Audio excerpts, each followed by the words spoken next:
right now, that ineptitude, that incompetence is the reason why the Dems aren't even playing the role of obstructionists adequately. They've just completely given up. They've shown their bellies, okay? And these guys are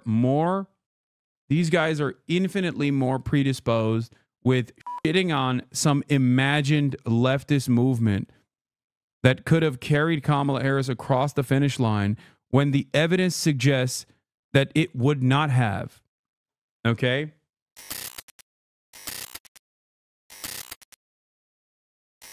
Uncommitted's Layla El-Abed. For months, we warned about the dangers of Trump. Our calls largely went unheard. Harris left a vacuum by not visiting Michigan families impacted by U.S. bombs. Democrats had a chance to persuade voters they were the better alternative, and they blew it. I feel sad and angry and scared for our communities. For months, we warned about the dangers of Trump at home. Okay?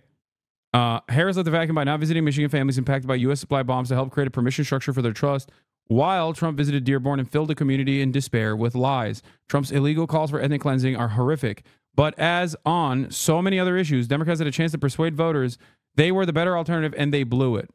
Okay? And that's precisely what's happening here. That's precisely what happened. And anyone that tries to tell you, like, oh, dude, these guys are fucking stupid. Okay? Like others care, lol, you're to think that the left cares. I don't even know what you're talking about. This is so vague. Every single voter, no matter how stupid, can still recognize when the party actively is saying, we don't want you. And the Democrats communicated only that. Okay?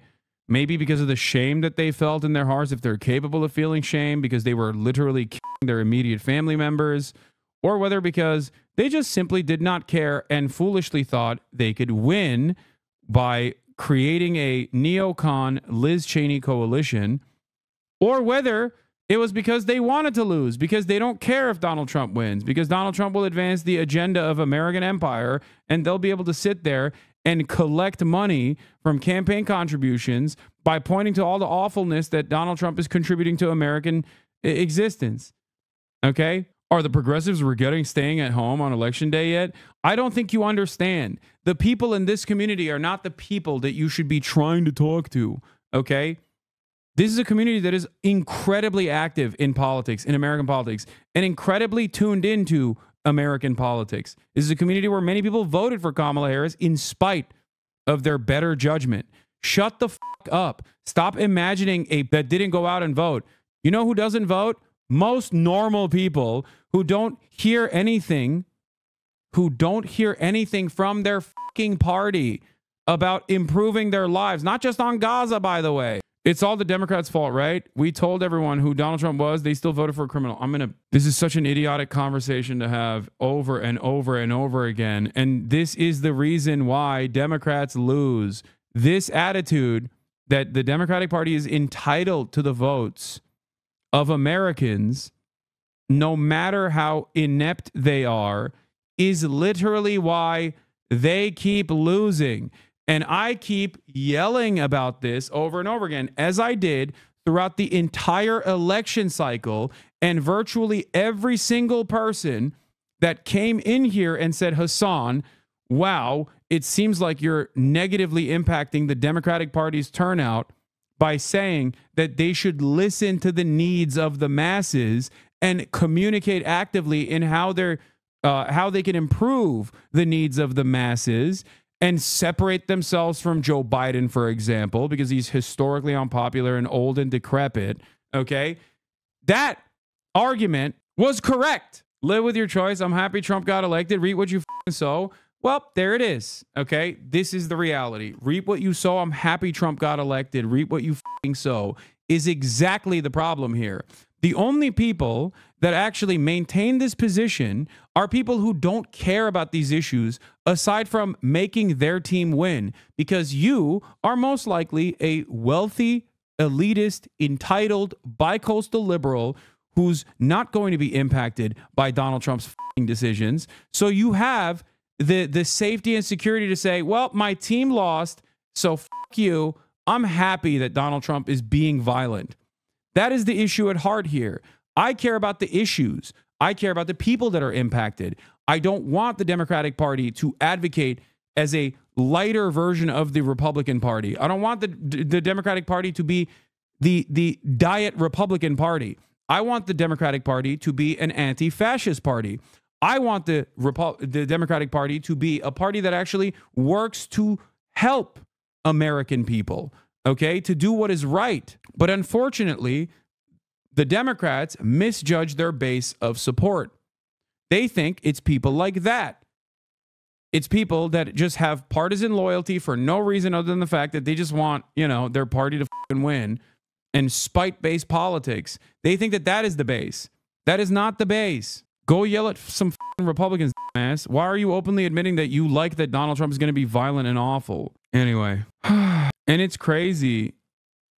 And it's crazy because right now, that ineptitude, that incompetence is the reason why the Dems aren't even playing the role of obstructionists adequately. They've just completely given up. They've shown their bellies, okay? And these guys are infinitely more predisposed with shitting on some imagined leftist movement that could have carried Kamala Harris across the finish line when the evidence suggests that it would not have, okay? Will Menaker said it best years ago when he said, there are a lot of liberals who actually want the Republicans to do this cruelty. They either don't care about the cruelty or actually want it, but they can't get themselves to openly admit that they want this awfulness to happen. They want the moral superiority of voting for the opposing party while simultaneously demanding that the Republicans be as violent and as vicious.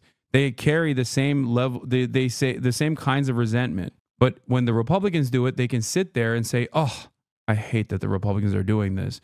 That liberal, on the other hand, openly admitted that he likes that the Republicans are doing this. Is going to be asked about this. Trust me, as I told you, two European ambassadors in the last segment on my phone. I'm up to 3 now, and plus the members of Congress. But no Republican will say it publicly yet. It'll be interesting. Watch the Republicans publicly. Remember, George W. Bush had that humble foreign policy. Can the United States say, I want the Panama Canal back, I want Greenland, now I want Gaza? And beyond that, John. Here, this is a perfect, I mean, here. Like this is one of the best takes from Will Menaker that was posted on Post Left Watch. Evil thing, like for instance, like if you're a liberal Zionist, you have to be against the West Bank settlements, and then like as long as Netanyahu's in charge, those are never going to stop, and in fact, they're going to intensify. I think you see a similar dynamic here in Democrats when they're confronted with the fact that Arab Americans or Muslim Americans are maybe withholding their vote from Joe Biden, and you see how immediately the Seldowitz jumps out of them. Yeah, they're like, yes. enjoy being in a camp. And I think for the liberals, they need to have a bad right-wing guy carrying this out so they can displace. Louder? Is it not loud? Or is it too loud? Sort of displace onto that figure the evil things that they secretly want to take place. Absolutely. You know, like threatening, like for Democrats to be threatening Muslim Americans with deportation under Trump, wink, wink, is just like they just want Trump to do that for them so they can say, oh, we didn't actually do that. We support Muslims. Absolutely. But as soon as they become inconvenient, like for instance, like whether they are voicing a political opinion in America as citizens of this country, or inconvenient in terms of like they live in a part of the world that Israel thinks is theirs, that their lives are forfeit. Well, and they don't want to hear anything about it. Arabs and Muslims, like more general. Your lack of acknowledgement of a group of people, specifically the 92%, that some of us are just tired of fighting for people who don't give a about us, is annoying. I do believe that the Dems lost it themselves. Maybe, just maybe, though, this attitude comes from being exhausted from fighting other people's battles when they clearly didn't give a about mine. What? I don't even know what you're talking about, dude. Use words. Okay, what? Why are you admitting to being nihilistic and thinking that advocacy is transactional? I don't know who you're shadowboxing in this chat, but if your overall principle here is that advocacy must be transactional, you're wrong, okay? As a fucking rich white dude, I am technically untouched, with the exception of, obviously, immigration-related things or denaturalization, potentially, and also, you know, I guess Islamophobia. But outside of those two things, I'm virtually untouched by a lot of... Okay, I'm not trans. Why am I advocating for trans issues? I'm not black. Why am I advocating for black issues? I can pay for healthcare. Why do I want universal healthcare? What do you mean? Oh, I'm exhausted. I'm exhausted for always showing up for others if they don't show up for me. It's ridiculous. Yes, you do. What? Being a leftist is not about because someone is paying you to act this way? No. Wait, what? Act this way? What you mean you? You know who pays me? You do, dumbass. What are you talking about? You fucking subscribe for $6 or for free with a Twitch Prime. That's it. This is a TikTok argument, lol. Yeah, I don't really understand what the fuck that argument is. I think it's a very stupid argument. Anything that undermines solidarity, especially in this time, is so stupid. I don't even run ads no more. And people are like, you're being paid to say this. If I was a mercenary, a gun for hire, and this wasn't actually my genuinely held convictions that I'm demonstrating over and over again, why in the ever-loving fuck would I ever criticize Israel, for example? Are you fucking stupid? You don't have to be particularly charismatic or even knowledgeable in terms of like doing advocacy purely for money. I would just take a liberal Zionist position at the very least, or a pro-Zionist position if I really wanted to get in on the fun. If I was a grifter, who the fuck grifts to the left? It's the most annoying group of people on the planet. You're virtue signaling. Well, thank you for demonstrating that my worldview is a virtue. My worldview is a virtuous one. We all know why. It's because you would lose the majority of our audience if you didn't. No, brother. It is incredibly easy to grift to the right. Okay? Many people do it. You probably watch a bunch of those dumbasses and like what they have to say.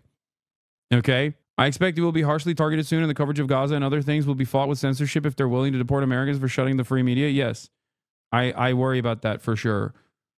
Frost Bradley, thank you for the 10 gifted subs. When people say virtue signaling, I take it as a compliment. I take it in the same exact way that people suspect me of doing like steroids or something. Okay?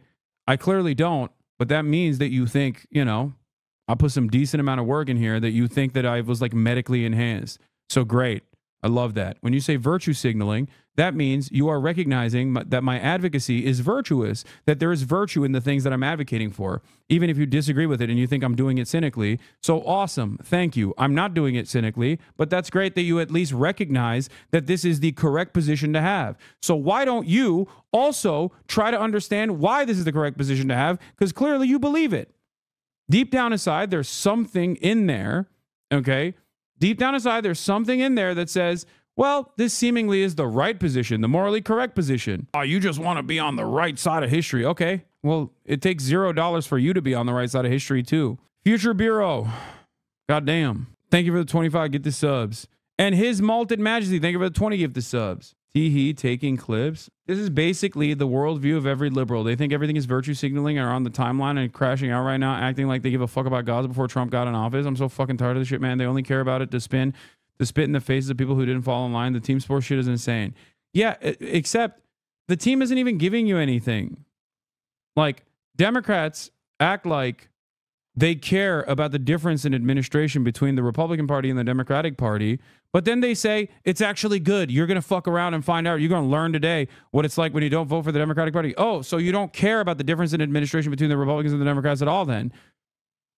Because if you did, you wouldn't even be going, even for a moment, you wouldn't be going, oh, well, fuck around and find out. You'd immediately be going, this is completely unacceptable, and we have to put an end to it immediately.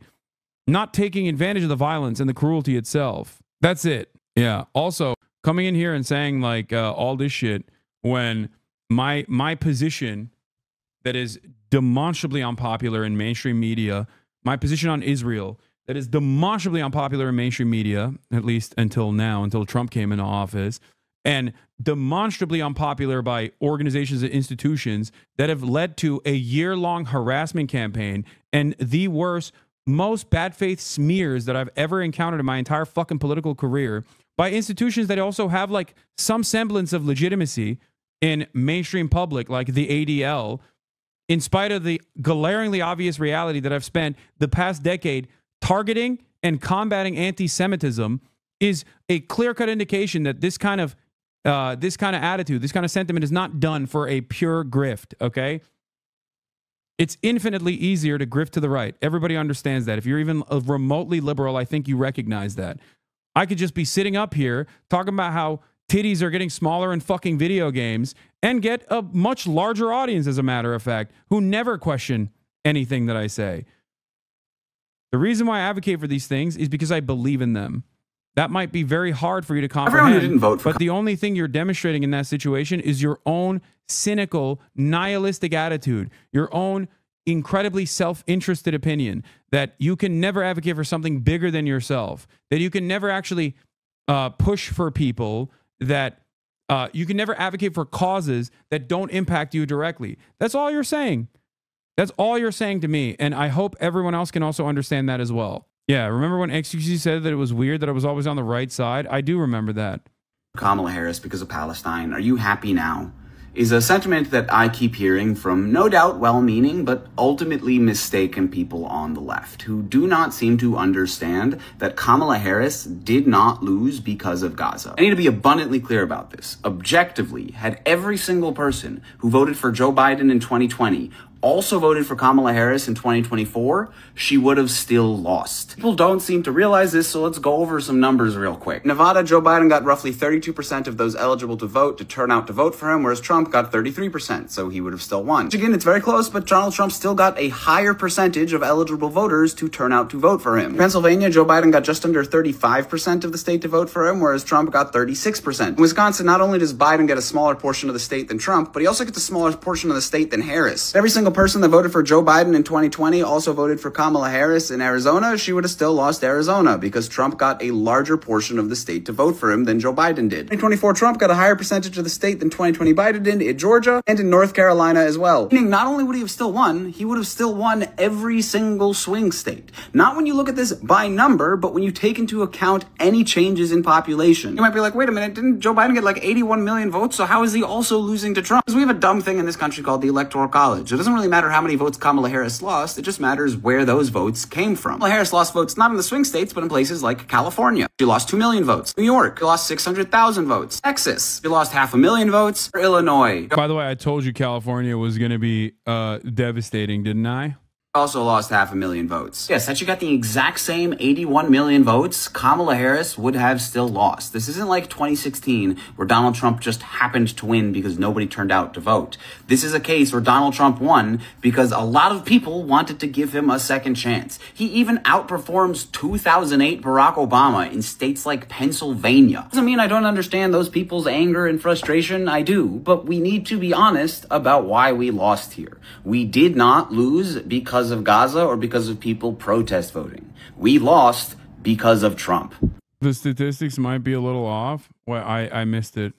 Yeah, the grift is almost too easy going hog. Lindy Lee, Queen of Libs, now on Newsmax as a super guest and got 100,000 followers after Elon Musk retweeted her. Lindy Lee, famous anti-Bernie bro Democrat. You can always figure out someone's career trajectory by looking at stuff like that. Is there proof that Gaza played a significant role in the election? I mean, yeah, there were numerous studies conducted. A chatter in here compiled 36 of them into one website. If you want to check out that link, that showed that the Democratic Party would get like a 6% swing in certain states if they were to actually change trajectory on Gaza, or at least communicate that they're interested in changing trajectory in Gaza. New statement from the Palestinian Islamic Jihad. President Donald Trump, in his arrogance, has placed our people in the Gaza Strip before a single choice: displacement. He should remember that 15 months of relentless bombing with 80,000 tons of American weaponry failed to displace them. Does he now imagine that deceptive racist statements wrapped in false humanity will achieve what bombs could not? Our Palestinian people have always had the option of resistance, a path they pursued for over a century before Trump and after him. Indeed, it is a jihad of victory or martyrdom. By the way, again, if you look at the situation even before this statement, logically, and you recognize that a shit ton of bombing has not actually broken the will of the Palestinian population, this isn't to say that there aren't people that would gladly leave the Gaza Strip. Okay, there are plenty of people who would. But if you think that there are not going to be a ginormous amount of people who refuse to leave for understandable reasons, you're delusional. Saudi foreign minister just put out a statement saying their demand for a Palestinian state is non-negotiable. Yeah, it's self-preservation from the Palestinian, it's self-preservation from the Saudi side too. And a lot of people don't recognize that. They just simply don't understand it. Let's see what Mearsheimer has to say. Has failed. And this tells you that the Palestinians have no intention of leaving. And the Jordanians and the Egyptians, who would, in Trump's scheme, take in these Palestinians have made it unequivocally clear that this is unacceptable. So I don't see how this is going to happen, which from my point of view is all for the good, because as I said, I find this morally reprehensible. I'm wondering about Jordan and Egypt, who are also important, essential regional allies and partners of the United States. And do we reach a point where Donald Trump is just super tough with our best friends, frankly, in the region? And you see a reversal potentially on issues about relocating Palestinians from Gaza. It is possible. There's no question that the United States acts as a bully on the world stage. And that's especially true with regard to President Trump. He has very powerful tendencies to act like a bully. And there's no question that sometimes works. It has significant costs, however, because states oftentimes don't cooperate with you. And the question is, will the Egyptians and the Jordanians break when Trump puts pressure on them? I think they will not. And I think they will not because they understand they run the risk of being overthrown by their populations. If they decided to cooperate with the ethnic cleansing of Gaza, it would cause them huge problems at home. And I don't think they want to run that risk. Furthermore, even if they do agree, you still have to drive the Palestinians out. And there's no evidence that the Palestinians are willing to participate voluntarily in a third Nakba. I'm interested in whether you think some of the fundamental alliances that America has in the world, like with Japan, like with NATO.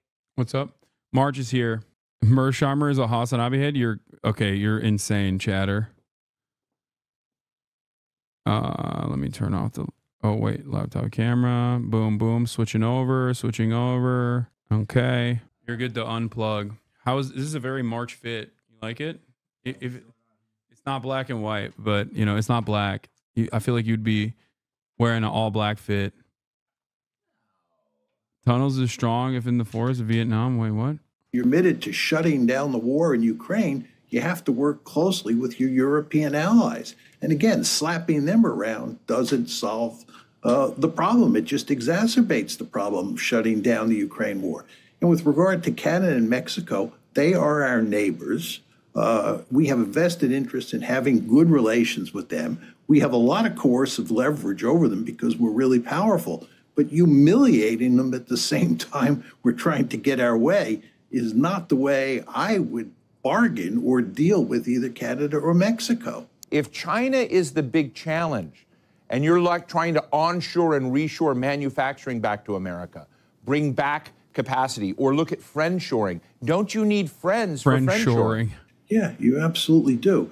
You know, I'm a realist par excellence, Steve. And as a good realist, I emphasize hard power. Right. But I'm smart enough to understand that hard power alone doesn't make for a good foreign policy. You also need soft power. You need diplomacy. You need to have an ideology that other countries find to be friendly. It's an ideology that other countries respect. And that's why the United States used to emphasize so strongly that it was a liberal democracy and that other countries should emulate us and see us as the city on the hill. This was all part of our soft power approach to dealing with the world. Now, again, I believe hard power is more important than soft power, but you need soft power. And what the Trump administration appears to be doing at this point in time is taking the soft power approach and throwing it in the garbage and thinking that we can rely exclusively on hard power. We can run around the world using the fact that we have a big stick to bully all sorts of countries to do what we want them to do. You actually sound like this guy. And I don't even agree with his worldview, by the way. Especially in a world where you need allies. Let me ask you for a moment about one of the other major players in the world, Israeli Prime Minister Netanyahu, who in my book seems to be on a roll. He came in, he was in office, looked like he was up, dealing with legal problems and legal challenges. October 7th happened. And when you kind of take a step back, even though you can say Israel had one of the biggest intelligence failures of its history on October 7th, when you look since, you see the pagers and walkie-talkies blown up.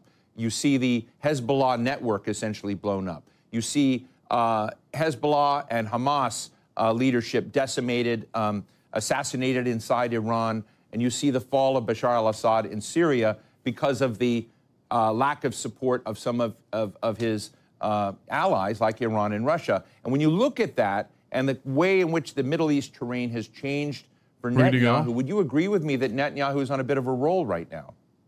No, I think you're dead wrong. I think you've been listening too much to Israeli propaganda and Israel lobby propaganda. First of all, let's talk about Gaza. Al Jazeera is the crazy. Israelis lost in Gaza. They were supposed to destroy Hamas, right? They weren't going to leave. They were going to ethnically cleanse at least northern Gaza. They were going to remain on the Philadelphia line, which separates Egypt from Gaza. They've given up on all of those things. They admit that Hamas is a lie. Truth nuke. Truth nuke from Mersheimer. Okay, how am I supposed to have any faith in mental capacity? Well, at this stage in the process, you're supposed to have faith by remembering that what we're going to be doing right now is actually go and learn a Japanese dance. Miskiff and myself are going to be heading to a studio, and we are going to learn yet another dance today. This time not twerking, but this time specifically pare pare. Is that how you say it? I'm putting Miskiff through another humiliation ritual. Yes.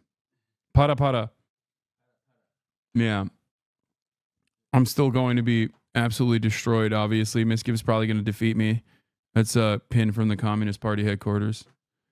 Damn, that's a sick drawing, man. You did a great job. Awesome, because you ain't got no ass.